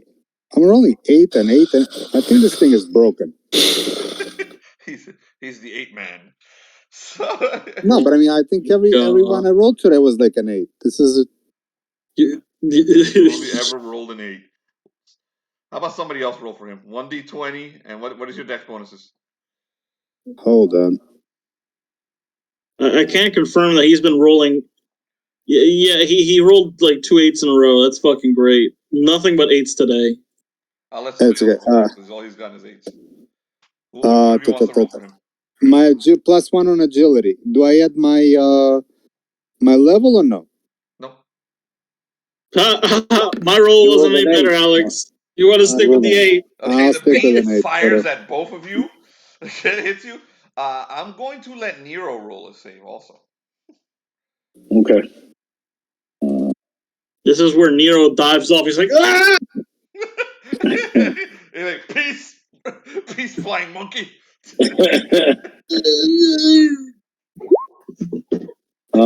17. Okay. Nero made a that's exactly what happens. You just go, ah, thanks, buddy. I use my shield and dive onto the thing. You use your shield? Well, no, I'm saying that's if I made my roll, it's because I cover myself. Exceedingly kind. It's because I have a headache and I feel kind today. Okay, and I already took down one player with this. You put your shield up and you deflect as much of the beam as you can, so it's going to be half damage for both of you. It's still half damage from a 4 as well, though. All right.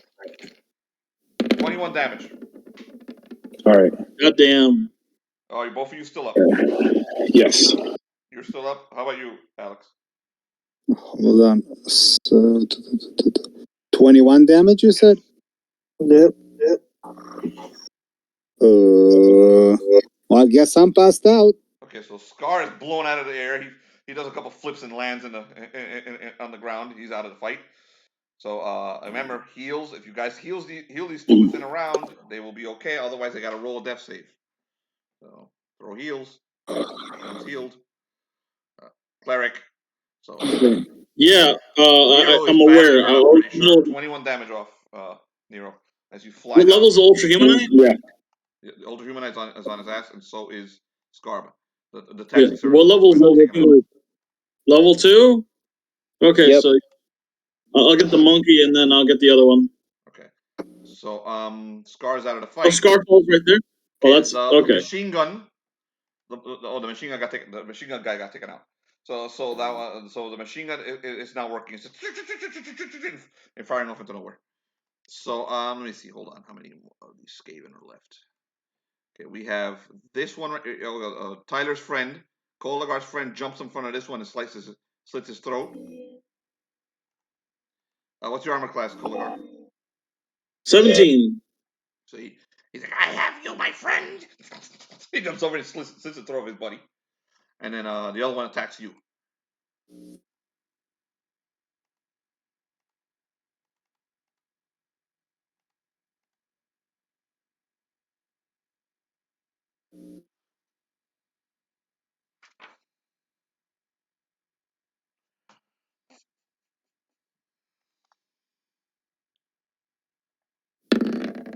He misses Koligar.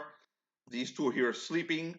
The third one, the third one sees Gark flying over them, and Gark attacked him. He was going to go after Krill, but he's like, "You dare!" He pulls out a sling and he starts swinging it, and he throws it at you, Gark. What's your armor class? I believe it's 10. Yeah, because all your characters wear no armor, so you're going to take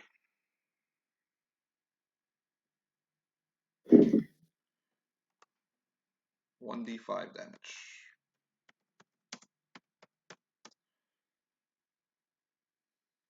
Gark, you take 2 damage as the rock hits you in the back of the head. Are you still up? Yep. Okay. Oh, and I feel I should remind you, they're not asleep. They're blind. I'm sorry, they're blind. They stumble around a little bit. One of them goes over here. Runs over Fall off a here. cliff. Yeah. But one of them started to molest the Ultra-Humanite. He's like, oh. The other one falls over the Ultra-Humanite. What's this? Okay. The other 3 that were running into the fight also see you, and they pulled out their slings also. So all 3 of them fired their slings at you. And this is what you get for having no armor class. Put on some goddamn leather armor. Your characters. First one misses. Second one hits. Third one hits. So you're gonna take 1d5 twice. First one is that much damage. 2 damage.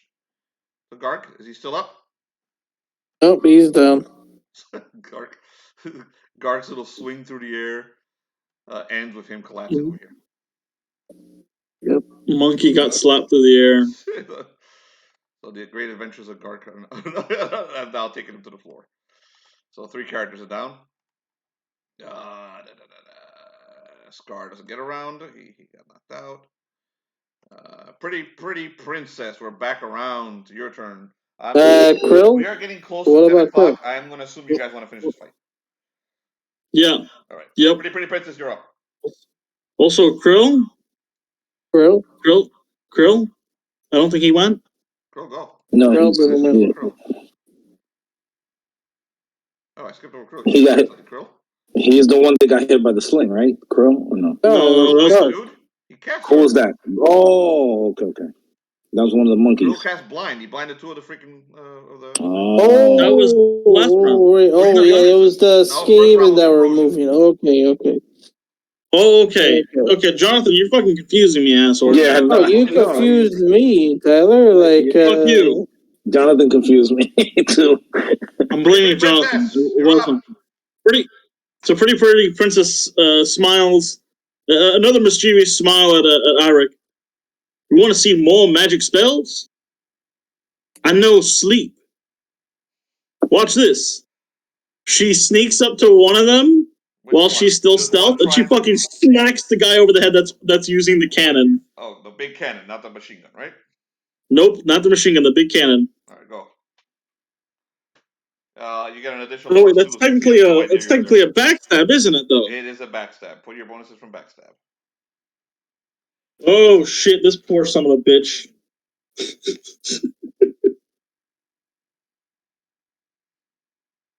Oh my god. Here we go. It technically should be an instant crit, right? Because that's what they are for rogues. Instant crit when you do a backstab, right? You got a hit. Roll it. All right. I swear to God, you got a crit whenever you do a backstab. Yes, you do. Instant crit. So roll a 22, and it is also crit. Give me your crit table. It is crit. All right. It's a 1d10. I mean, sorry, it's crit table 3. And I rolled a 10 out of 10. Fuck me. Jesus Christ. Ouch. 10 out of 10. Okay, so you bring that stick around. Yeah, you slam it into the rat. You hit him on the head. His head slams into the machine, and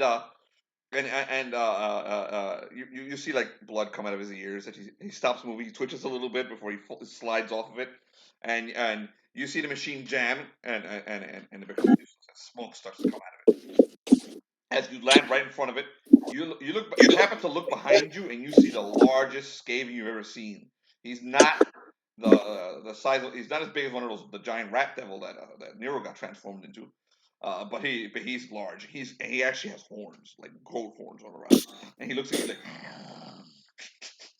"You are not TikTok, and you're not king of the humans." And he takes one big meaty paw and he slams it on this big red button. Okay, hits it really hard. And he's like, "You die," and disappears into the shadows. Okay, and you very obviously hear a countdown. So that starts at 60, which is plenty of time for you. Oh, shit. Fuck. I wanted that machine. 60, 59. The fight's over. You guys have to now decide what you're going to do within 60 seconds. Oh, what about the fight outside? The ones outside heard what's going on, and they're bolting. They're all running. I wake up. I wake up the gargoyle. On the machine, Nero. So you see Pretty Princess inside of it, and. Okay, Koligar goes straight to the Ultra-Humanite first, so he doesn't actually go into the death thing, and he casts the Lay on Hands. Okay, that will take 10 seconds. So go ahead, roll. All right. Krill is starting to run. Okay, you guys notice all the Skaven are running. Bolted. They're like, and they bolt. All right. Well, then I'll just I can run. Actually, I'm strong. I can run with the gargoyle. Okay. So and grab the gargoyle. Hell yeah! Roll see if you can heal whoever you're trying to heal. All right. It is +5. Let me roll. John, what level are you? He's level 2. Yeah. Okay, John. The heal will help. All right, it's a 13, so that's possible then. Yeah. He probably gets one die, though. Probably gets just one die. It is 1. No, it's 2. Yeah, it's 2 die. Because he's chaotic just like me. Okay, so 2 die. John, roll 2 hit dice to heal yourself. Okay. All right. Mm-hmm. Oh, jeez, I had the hit dice here. All right.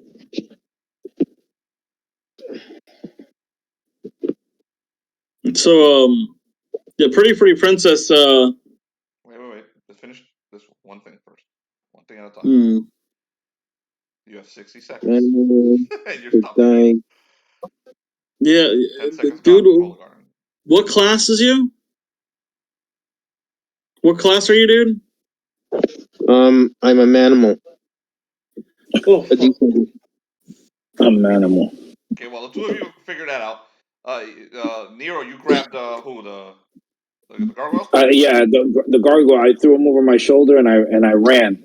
You have no using means my of healing height. him? Huh? You have no means of healing him before running? I do. I just Remember, he has wings. He can probably get you guys further along if he's awake. I actually can run faster than he can Oh, fly. never mind. You're right. So, but remember, he does need a heal within 2 rounds, or he has to roll. Yeah, no, I'm gonna get out of it. I'm gonna get far away and then heal him. So what I do is I run to here, and as I'm running, and I cut this guy's leg off, and I keep on running. So, whose leg off? So Skaven. No, the Skaven are bolted. They're Koligar. I didn't catch up to anybody. No, they vanished into the shadows. Don't worry about the Skaven. Okay, so don't worry. Koligar's friend is still with him though. Okay, I run down here, and then I put down the gargoyle and I heal him. Ignore the map. Stop using the map. Okay. It's running into the darkness. The map is not, it's not canon. So you're running into the darkness with him. Okay, so you're able to you heal him within 2 rounds, within 20 seconds, right? Yeah. Yep. Yeah. Okay, so all right, so you're able to rush with him. You're able to heal him. Do his healing. Roll for hit points. Okay. Ultra-Humanite, you're back. You lose 1 point of stamina permanently. All right. So Koligar, 6 points back. 6 points back. Alex, you've healed 6 hit points. You lose 1 point of stamina permanently. So what Koligar does is with him and his rat friend, they help the monkey and they run off and run the fuck away while they hear the beeping. So him and the rat friend do it together. The rat friend runs off before he wakes up, shakes out of it, and disappears into the woods. So he wakes out of it because of the beeping? Yeah, the fear wakes him up. So that's enough. So damn. That's upsetting. You said I lose 1 stamina permanently? Permanently, yes. That's what happens every time you get taken down to 0 in this game. When you get down to 0 stamina, your ass is dead. Cool, good to know. Very different rules.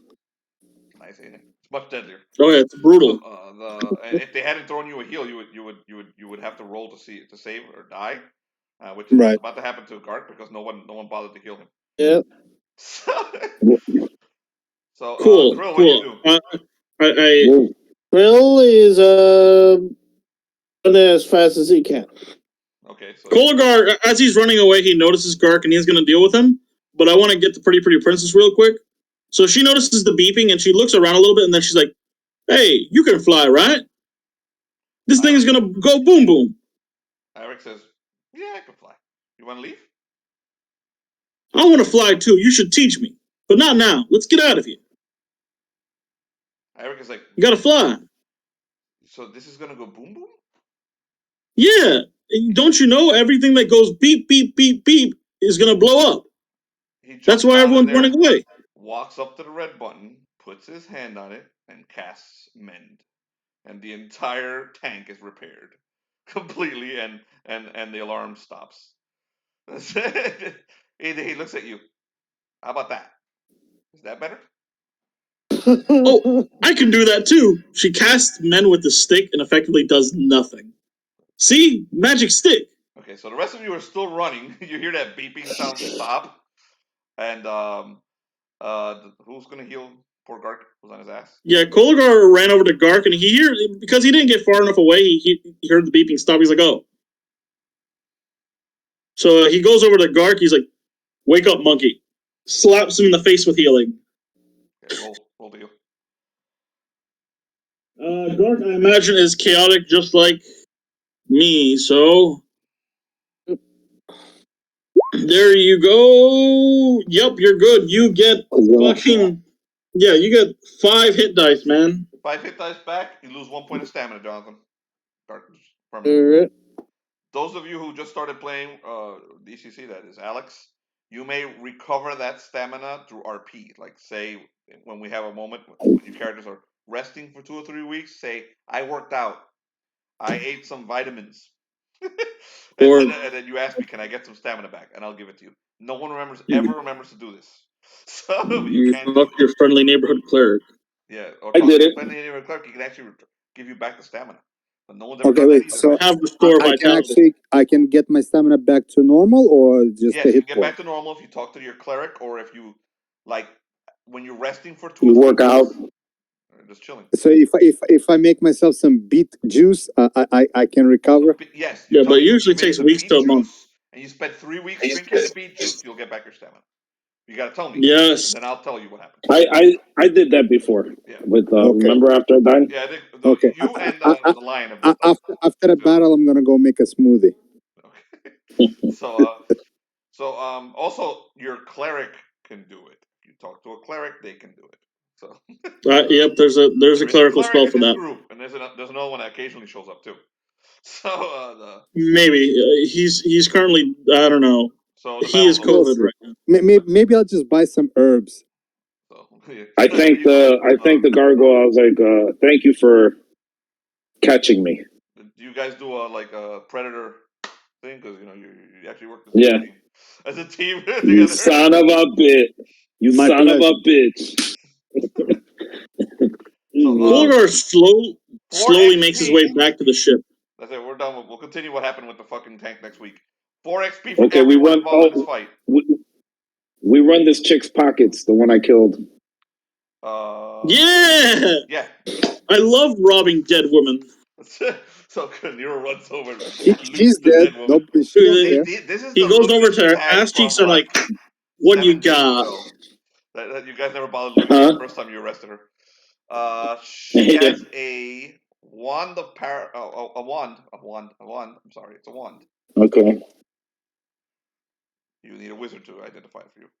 There is Mhm. a potion. Sounds like it could be a clerical potion thing. that looks just like other potions you've seen before, which is a potion of healing. The potion of healing is a 1d6 plus 1. Okay. She also carries a bow. A bow, cool. Magical bow. I want a magical bow. Bow plus 1? Plus 2. Plus 2. Okay, cool. Damn. Longbow. Magical longbow. She don't need it. She don't need it. She don't need nothing. Don't forget to take her freaking piercings off too. Will you You show can that sell one that. to a wizard so he can tell you what it does? Yeah. All right. You have 2 wizards in this group, actually. Yeah. The Velociraptor and the child. Irek. I look at the gargoyle. I was like, "Thank you for saving my life." I give him the. You know how to use this? The one? Oh, the longbow. Yeah. The longbow. Yeah, I think he uses longbows. Alex. And so I give him +2 longbow. I got a longbow. A magical +2 longbow. Nero gave you one. And you're welcome. Hold on. No, now I gotta figure out how to add it to my item. Just put items. You're on the. So but hold on, is this a magical longbow or no? Yes, it is a magical longbow. Plus 2.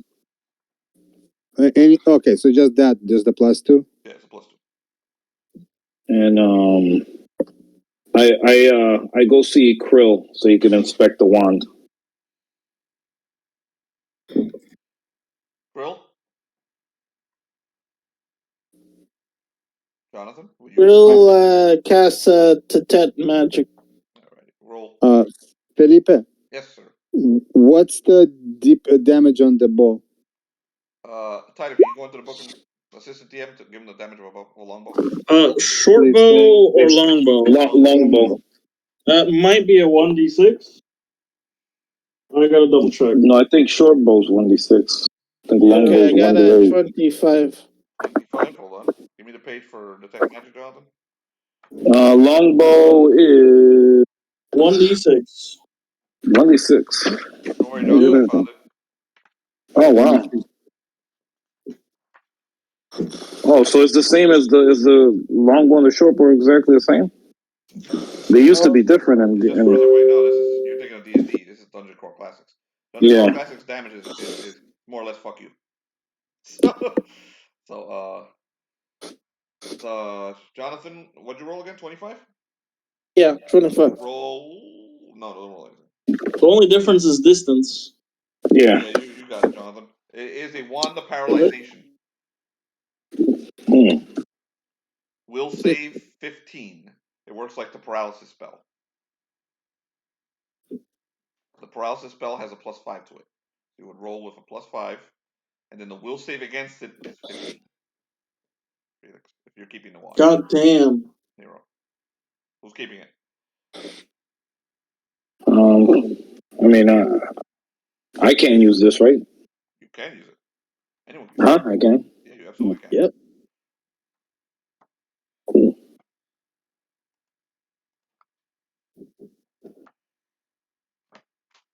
You probably won't. You're sharing fucking Mournblade, but. Yeah, no, I know. I was just thinking. I wonder if maybe I could trade it with somebody for something. Okay, we'll worry about trading next week. We'll put it in your inventory and next week's RP because it's fairly late. Okay. And yeah. Remember, you have it, so when you guys rest next week, because I know everyone's beat up right now. Cool. Okay, 4 XP to every single player, and let's do the MVP vote. I am going to not do an MVP vote. I'm going to hand out my MVP to Pretty Princess for MVP. Nice. For taking down the tank. 4 XP to Pretty Princess. Hell yeah. Only person that got on the tank. Oh, Nero was on his way. I got on the tank. Right. Yeah, she was on the